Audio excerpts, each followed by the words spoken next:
இதை வச்சு சில கான்ட்ரவர்சி அவருக்கு எகென்ஸ்டாக எதிர்மறையாகவும் ஆதரவாகவும் 2 செய்திகள் போடலாம், இந்த பொண்ணுக்கு போடலாம். இதை வச்சுட்டு இந்த மாதிரி ஒரு படம் வருதுங்கிற தகவல் வருது. நல்ல விளம்பரம்.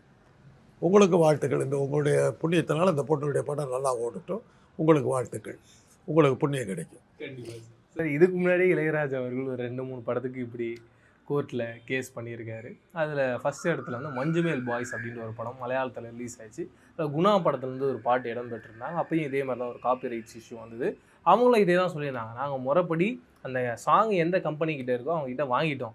ஆனால் சார் இப்படி காப்பிரைட் ரைட்ஸ் இஷ்யூ கொடுத்துருக்காருன்னு சொல்லிட்டு மீண்டும் அடுத்த படம் அஜித்தோடைய படம் ஒன்று குட் பேட் அக்லின்னு ரிலீஸ் ஆச்சு. அந்த படத்துலையும் ஒரு பாட்டு இடம் பெற்றிருந்து அதுக்குமே அவர் வந்து காப்பிரைட் கொடுத்துருந்தார். இப்படி தொடர்ந்து அடுக்கடுக்காக எல்லா படங்களுக்குமே வந்து என்னதான் அவங்க ப்ரொடக்ஷன் கம்பெனிலேருந்து அந்த பாட்டை வாங்கியிருந்தாலும் இளையராஜா அவர்கள் சைட்லேருந்து இந்த காப்பிரைட் இஷ்யூ அப்படின்றது நடந்துக்கிட்டே இருக்குது. அதை நீங்கள் எப்படி பார்க்குறீங்க? ஒன்றும் இல்லைங்க. அந்த பாட்டெல்லாம் நான் தான் போட்டேங்கிறதுக்கு அவர் ஒரு விளம்பரம் போட்டுக்கிறார்.